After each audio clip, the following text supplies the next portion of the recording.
Well, would you turn with me if you haven't already? We're going to be looking in the Gospel of Mark this evening. We're continuing our series, and we're going to be in the Gospel of Mark, chapter 13, verses 14 to 23. If you were here last week, we started a specific section of Mark's Gospel where we're going to be spending several weeks looking at what is commonly referred to as the Olivet Discourse. Now, that can sound intimidating, but simply, really all that means is it's a discourse or a teaching, a speech that Jesus gives to his disciples while he is on the Mount of Olives. And so that's why it's called the Olivet Discourse, because of the Mount of Olives that is called Olivet.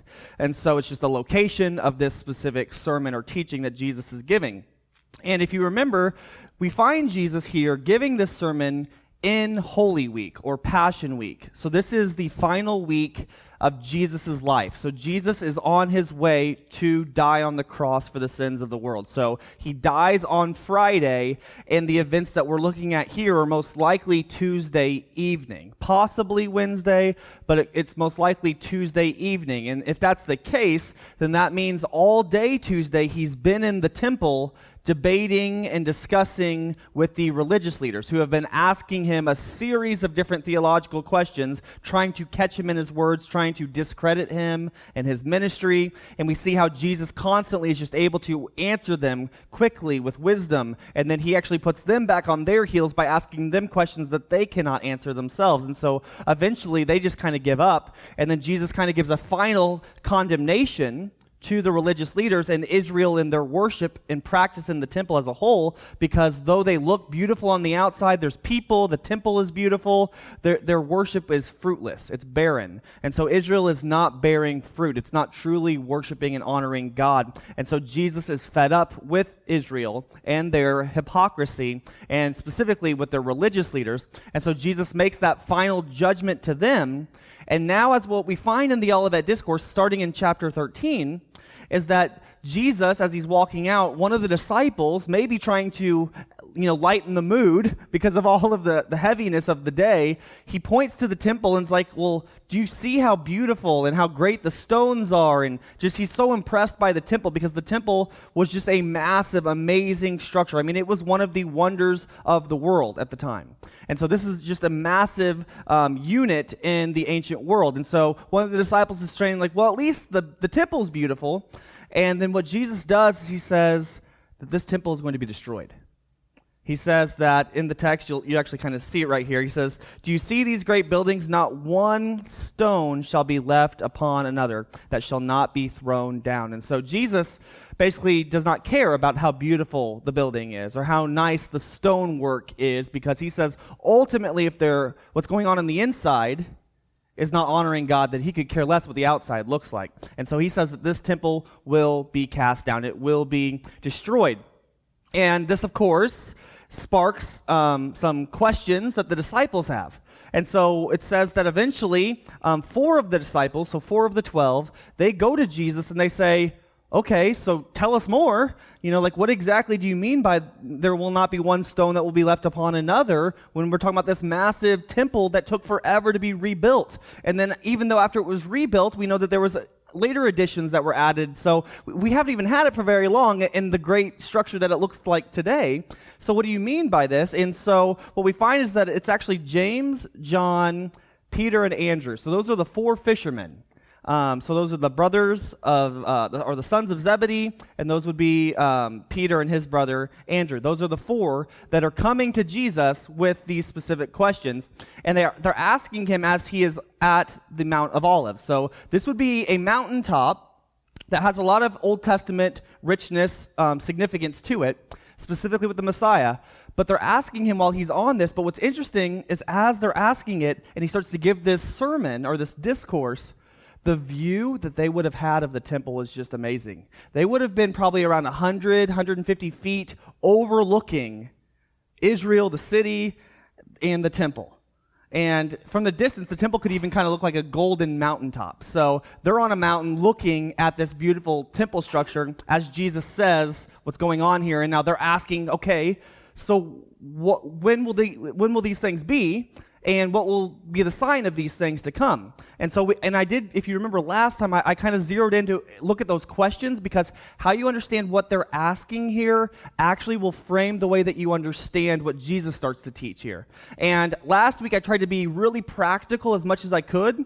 Tonight we're going to get a little bit more into the weeds, and it's going to require some precision. And I did mention last week that notes would be very helpful. This is definitely the note-taking night. If you're someone that is open to taking notes, or if you're someone that likes to take notes, there's going to be some terms that are thrown out tonight. I'm going to give you some different perspectives on some of the things, because once again, with those questions that they were asking, if you remember, when will these things be, or when will they take place, and what will be the sign that these things are about to take place? I pointed you to the other gospel accounts, because Mark 13 is not the only place where this sermon is recorded in Scripture. In fact, we find it in Matthew 24 and 25. So that's Matthew chapter 24 and 25. It's found in Luke 21. And then, of course, it's found here where we're at this evening. And what you notice in Matthew's account is it records the questions that the disciples ask. But the second question, I think, gives us a little bit more clarity of what they were asking. Because in Matthew's account, it says, when will these things be, or when will these things take place, and what will be the sign of your coming and the end of the age, is what Matthew records here. So when you look at Mark's question, it seems to be more specific to the temple, where Matthew's account seems to include maybe a more cosmic level question that requires you to consider things that happen at the very end of the age. But why I think Mark isn't missing out here is probably because the way the disciples are thinking, they go together. When they're asking these questions about when will the temple be destroyed, they probably are assuming that that's also when Christ will return, and that will be the end of the age. But of course, there's going to be some teasing out of nuancing of different views, but I just want to give you that as once again, a reminder as we then look back into this. And last week we read the entire sermon. We're not going to do that again this week, but we're going to zero in on verses 14 to 23, just reminding us, though, that Jesus now has prophesied to them the temple will be destroyed, and then he gave them in those first 13 verses warnings to the disciples specifically, not to be deceived, and to understand that there will be false messiahs, fearful events that will take place, but those are not meant to be viewed as the end. Those are the beginning of the sorrows, or beginning of birth pains. And so we spent a lot of time camping out on some of those things. But then tonight, once again, verses 14 to 23. So let's read this together. And it says, "So when you see the abomination of desolation, spoken of by Daniel the prophet, standing where it ought not, let the reader understand. Then let those who are in Judea flee to the mountains. Let him who is on the housetop not go down into the house, nor enter to take anything out of his house. And let him who is in the field not go back to get his clothes. But woe to those who are pregnant and to those who are nursing babies in those days. And pray that your flight may not be in winter. For in those days there will be tribulation, such as has not been since the beginning of the creation, which God created until this time, nor ever shall be. And unless the Lord had shortened those days, no flesh would be saved. But for the elect's sake, whom he chose, he shortened the days. Then if anyone says to you, 'Look, here is the Christ,' or 'Look, he is there,' do not believe it.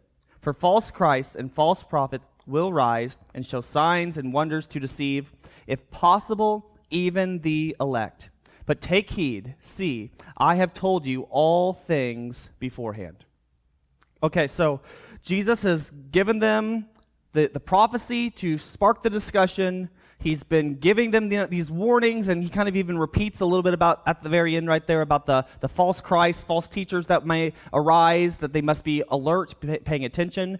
And then he kind of went through a lot of these different things that they are to expect to occur. And he mentioned false teachers, he mentioned wars, rumors of wars, famines, a lot of different things that they would see, and they were not to be alarmed because these were not the signs of the end, but that the gospel would go to the nations, and that we as the church were being called, or specifically at least the disciples here are being called to endure to the end. A reminder that they could be deceived, that they could fall away if they were not being alert, they were not being sober-minded.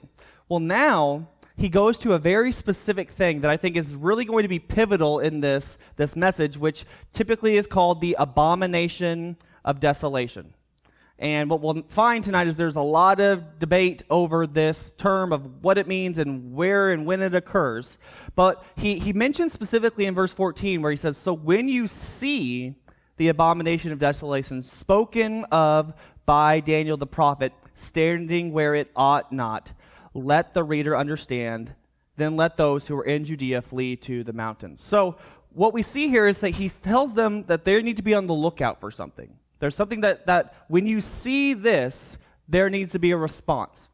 And he calls it the abomination of desolation. Well, the term abomination, especially in the Old Testament, has a lot of roots in idolatry. Typically, things that would be idolatrous, those would be things that would be abominable to God. And so whenever he is talking about something that is spoken, that is standing where it ought not, it's most likely relating either to an idolatrous person or an idol itself that is standing or placed in God's holy place, probably most likely rooted or connected to the temple, and making it then a desecrated place where it's no longer fit for worship. And so what he's probably, when he talks about the abomination of desolation, he's talking about a desecration that will take place in God's temple or holy place that will cause it to be a place that is unfit for worship. And then what he does, and this will give us some more context of this term he uses, because he's not just making up a term, but what he says is that it was prophesied by or spoken by the prophet Daniel. And so what I want us to do now is look at some of the main references that Daniel, who was an Old Testament prophet, speaks on this issue, because Jesus is actually wanting them to think about what was Daniel saying. And so there's three specific passages that I want to look at in Daniel. It's Daniel 9:27, Daniel 11:31, and Daniel 12:11. So the first one, Daniel 9, verse 27, it says, then he shall confirm a covenant with many for 1 week. But in the middle of the week he shall bring an end to sacrifice and offering. And on the wing of abominations shall be one who makes desolate, even until the consummation which is determined is poured out on the desolate. And so what's going on in Daniel here, just a little bit of context, is he's been discussing these weeks of years. And so he's using the term weeks here, but these weeks are actually made up of multiple years. So it's not like a week like 7 days. It'd be like a week of years would be 7 years. And so what he's talking about, that in one of these weeks, so one of these 7-year stints, there is this individual that will arise. He's a wicked individual. And it says that he will confirm or make a covenant with Israel, the people, and then it says that in the middle of the week, so that would be 3.5 years approximately, it says he will bring an end to this covenant and will actually make it to where there will no longer be sacrifices or offerings that will be able to be made in the temple. And then it actually then uses these terms that we see Jesus talking about with abominations that make desolate. And so Jesus is pulling then from Daniel's prophecy, talking about this individual that will appear within the timeline of the Messiah, right? Because there's this Messiah figure that comes within this timeline as well. And it says that he'll come, and during this week, he'll make a covenant, he'll break a covenant, and then there will be this abomination of desolation that takes place. But then if you go to Daniel 11:31, it says, and forces shall be mustered by him, and they shall defile the sanctuary fortress. Then they shall take away the daily sacrifices and place there the abomination of desolation. So once again, using that same term in same book of Daniel, saying how now he will also have forces behind him that'll be mustered up, that they will defile the sanctuary. So we see this defilement going on within God's temple. And then the final one is Daniel 12:11. And it says, and from the time that the daily sacrifice is taken away and the abomination of desolation is set up, there shall be 1,290 days. Now, that is a term that you might be familiar with because it's also repeated in the book of Revelation. It's a term that means 3.5 years. So that's the same window for 3.5 years, half a week, 42 months. Those are all different ways of saying times and times and a half. I can't remember how they always say that. But there's that other phrase that they use that's always meant to refer to this specific week timetable. And there's still a little bit of nuancing of how people might understand it. But the main point is that there's this period of time where this individual is being prophesied in Daniel to come, and he's going to cause this desolation of God's holy space, right? Which Jesus calls the abomination of desolation. So Daniel says it, Jesus says it, and then we see some language that seems to be echoed in the book of Revelation later. And so when we see and hear about this, we then start to ask ourselves, okay, so there's this abomination of desolation. Daniel's prophesied it. So where is it in history? Where should we be expecting, or where do we see it anywhere in history? And what's interesting is that in 167 BC, so this is around 400 to 500 years, depending on when you date the book of Daniel, after Daniel, where there's this individual whose name is Antiochus Epiphanes. And he was a Greek ruler or Greek king. And what he actually does in 167 BC is he goes to the temple and he desecrates it. And he does multiple things. He sets up an idol of Zeus in the temple, so that, like literally the Greek god Zeus that you probably have heard of before. He sets up an idol of Zeus there. He sacrifices pigs on the altar, which pigs were not kosher, unclean to the Jews, so this would have made the altar of God unholy, and once again, it would be a desolate place. It would be desecrated. Then also, he turned it into a brothel, and he forbid worship and practicing of the Jewish law. And so this was a pretty ruthless guy that made it to where the temple had become desolate. And once again, this is the same temple that Jesus has been preaching in and talking in. So 167 BC, so approximately 200 years before when Jesus is talking to them now. So once again, 200 window there. So we see that there is this individual, Antiochus Epiphanes, who does come, and it seems like there's a fulfillment of Daniel's prophecy. And what's actually interesting is what happens in this event in the temple is it sparks what is known as the Maccabean revolt. And so maybe you've heard of the Maccabees. In fact, there's First and Second Maccabees, which is part of the Apocrypha or Deuterocanonical books, which are books that like Catholics will have in their Bibles, but the Protestants would not have as their actual canon. We would just view them as historical books, but not as scripture. But within those books, it records some of the things that are going on here with Antiochus Epiphanes. But what it describes in the Maccabean revolt is that the Maccabees, which is just a nickname for this Jewish priestly family, who decided that they were going to fight back. And so they go and they kind of take charge and fight against Antiochus and his fleet, and they lead a revolt and actually win back Jerusalem. And then after they win it back, they cleanse and rededicate the temple. And so that's why we find Jesus and them back in the temple, is that they've got it back through the Maccabean revolt. This would be during the intertestamental period between Old and New Testament. So that's that history within that 400 window. But what's interesting is that as they are rededicating it, they also only have a small amount of oil, about a day's worth of oil, to keep the light going in the temple as they were cleaning it, fixing it. And what that oil did is it lasted for 8 days, is what history says. And you know what that celebration is known as today? Hanukkah, the Festival of Lights. And so what's going on here is that with this potential fulfillment of Daniel, the abomination of desolation with Antiochus Epiphanes, the Maccabean revolt then comes in and gets the temple back and rededicates, cleanses the temple, and now you have this miracle, it seems, of the oil that lasts for 8 days where it should have only lasted for a day. This is all pointing to this celebration that Jews now would be aware of.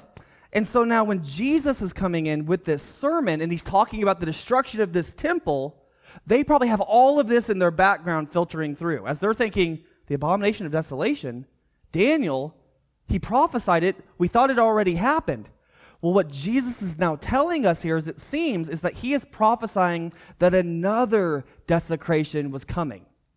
That would be the shocking thing here. So it seems as if what Daniel prophesied was only a partial fulfillment, and that there was a greater fulfillment coming that Jesus now is telling them here. And so as we read and we see what Jesus describes here, is it seems very similar to what we read with Antiochus Epiphanes, where there's this desolation that occurs, and that it's going to result in many people to scatter and flee into the mountains. And he says that he mourns for those who will have to go and potentially go during the winter, or those who might be pregnant or nursing children at that time, because it will be even more ruthless and difficult for those people to survive during this tragic tribulation period. And so he kind of goes through this and explains what they are to expect and what they are going to see. But here's now the question is, okay, so we see maybe a moment in history where Daniel's prophecy seems to be partially fulfilled, but Jesus is pointing to something yet future. So this then makes us have to ask the question, okay, so when did that, or has it even occurred yet? And so this then leads us to the three major interpretive views that I wanted to share this evening. And they are called the preterist perspective. If you worked with us, by the way, in the Revelation series where we went through the entire book, you might be familiar with some of these terms. But the first one is the preterist. The second is the futurist.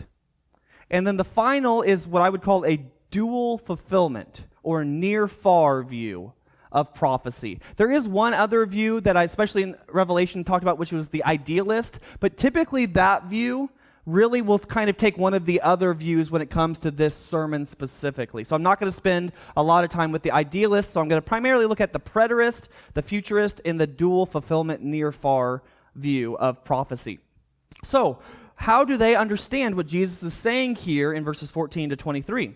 Well, the preterist, also known as the past fulfillment view, believes that what Jesus is saying here takes place around 66 to 70 AD. That would be about a 3.5-year window where you see that the Romans siege the city of Jerusalem. This battle between Jerusalem and Rome, where Rome basically destroys the people, destroys the city, and ultimately destroys the temple with Titus, who comes in. He's a Roman general who then later becomes the emperor. He comes in and destroys the temple. And what's interesting about this view is it really seems to kind of go in line with Luke's account. In Luke 21, verses 20 to 21, listen to the way that it describes it here. It says, "But when you see Jerusalem surrounded by armies, then know that its desolation is near. Then let those who are in Judea flee to the mountains. Let those who are in the midst of her depart, and let not those who are in the country enter her." And so it describes around the mountains that Jerusalem is being surrounded by these armies, and that they are to be aware and then start to flee to the mountains as they see these armies kind of encircling. And what we look in history is we see through Josephus that this is what happened around this time period, is that Roman forces started to surround the city of Jerusalem in 66, and then ultimately in 70 AD, they result in the destruction of the temple and the entire city. And what's even more interesting is that according to Eusebius, who was an early Christian church historian who's kind of trying to track the history of the early church, he was around 300 years kind of removed from this time. He actually records that there were Christians during this time that received a revelation to flee to the mountains when they started seeing these Roman forces surrounding Jerusalem. And they actually fled to a city that's kind of like in the beginning of the mountain area called Pella in AD 66. And many of them were saved and spared from the destruction of Jerusalem in AD 70. And so it seems as if people that literally heard Jesus' sermon or read the scriptures later about his sermon, they saw something similar to what he was describing. They leave, and they actually were saved because they listened to what Jesus' words were here. And then likewise, during this time with the destruction and with the war going on, false messiahs and prophets were starting to rise up during the war. And so it seems as if there's a lot of these false individuals pretending to be the Messiah saying, "Follow me," or "He's in this inner room, he's in the upper room." And so many would say, this has already happened. So what we're reading here in the Great Tribulation or the Abomination of Desolation in verses 14 to 23, this has all already happened. We as Christians, we aren't looking for this today. They would say that this all primarily was finished up in AD 70. But on the flip side, there's something called the futurist perspective. which is that it's still to come. Not only was it future for them, but it's also still future for us, that this has not occurred yet.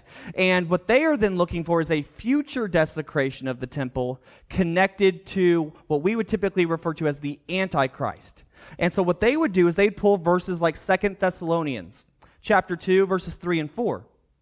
And it says, "Let no one deceive you by any means, for that day will not come unless the falling away comes first. And the man of sin is revealed, the son of perdition, who opposes and exalts himself above all that is called God or that is worshipped, so that he sits as God in the temple of God, showing himself that he is God." And so this is now written to Christians, to the church. This is after Jesus has given this sermon, and now Paul is describing this man of sin, or the man of lawlessness, who will arise, he will make himself known, and he will actually sit on the throne in God's temple and declare himself as God. So he will be this abomination of desolation, if you will. And what this does in 2 Thessalonians, though, is it links it directly to the second coming of Christ that is still yet future, where he will gather his people back to himself, and we will all be saved and will be changed in the twinkling of an eye, and we'll always be with the Lord. So different language that is being used to the Thessalonians. And so it links this man of sin and this sitting in the temple of God, which, by the way, does not exist for us at this point, right? The temple has been destroyed. So if Paul is talking about a temple, it seems as if there needs to be yet another temple that would exist, which, by the way, that's also interesting about Daniel's prophecy. When he prophesied, is that there wasn't a temple that existed during his prophecy. Daniel prophesies after the first temple has been destroyed in the Babylonian exile, and then he prophesies for a second temple. The temple comes, gets desecrated. We now know AD 70, that temple has been destroyed. But if Paul's prophecy is yet future, we still then would need a third temple for the futurist. So the futurist is saying, okay, we need another temple to take place, and this man, who would be the Antichrist, or the man of lawlessness, the man of sin, the beast of Revelation 13, they would say, that's all pointing to this ultimate figure who is wicked, that causes the ultimate abomination of desolation. And then what this would also describe, or similar, would be like in Revelation 11, verses 1 and 2, that it says, "Then I was given a reed like a measuring rod, and the angel stood, saying, 'Rise and measure the temple of God, the altar and those who worship there. But leave out the court which is outside the temple, and do not measure it, for it has been given to the Gentiles, and they will tread the holy city underfoot for 42 months. So once again, that 42 months is mentioned there. It's meant to connect you back to all these other timetables that we've already been hearing about, but it talks about another temple in Revelation 11. Now, what's so important about this is if Revelation is written late, meaning 90 AD, then that means that the second temple is already gone. So you have to date Revelation before AD 70, which is not the majority view today in scholarship. You would have to date it before it for it to be talking about the temple that was destroyed in AD 70. So if Revelation is written after that fact, then what that means is that Revelation 11 is talking about a third temple that would need to be rebuilt. One other possible thing that you could say is that it still is a future temple, but it's not a literal physical temple. Rather, it's meant to be God's people who is the temple. And so then if that would be the case, then what that would be talking about is how the man of sin, the Antichrist, would be affecting and desecrating God's people, maybe deceiving them, leading them after false beliefs. And so, but either way, if you date Revelation past AD 70, which is the majority view today, this would be talking about a temple that is beyond AD 70. And this is connected once again in Revelation to this beast narrative, that this man, this individual who rises to power and starts to war against God's people. And so you see that there's definitely a clear distinction here between the preterist, who thinks everything that Jesus is talking about here, it's all wrapped up neatly in AD 70 with this destruction of the temple here. But you have these other verses that the futurists would say that they cannot be all wrapped up in AD 70. That it seems as if there's this man of lawlessness that will come at the end, and that there will be a great apostasy, and that it's linked to when Christ comes back, because Christ will kill the Antichrist, this man of sin, at his coming. It is appearing that there's these language of a temple that must go beyond AD 70, and that it just seems as if there's still yet to come a greater fulfillment of what Jesus is saying with the abomination of desolation. Well, we are close to time, and I'm going to be respectful of time, and I don't want to try to get ahead of some really important things. And so what I'll let us do is we'll stop here, take time for comments or questions, and then not next week, but the following week, I'll give us a little bit of a quicker review of what we just digested, and then we'll move into this third option, which is dual fulfillment, near far, which is actually my perspective on this, and then give actual application, because I know it's not as much application tonight, because it's so much to kind of just unpack of what Jesus is telling us here. But I will just share one final thing about application for this, is that Jesus gave these words for a reason, and that these really matter for us. And that's kind of what I'm really wanting to get out application next time, is that we need to live by his words, because Christ's words bring life. And if what we see here is if they were listening to Jesus' words in AD 70, these people really survived this battle, this destruction, simply because they believed and trusted Jesus. And so I think we need to make sure that just because it's hard to understand, I know there's a lot of theological baggage and refinement that we got to do to understand what he's talking about here, but Jesus gave it to us for a reason. And so I understand I'm trying to put things on accessible, make them accessible, but they're still difficult sometimes, and we need to work through those to mature.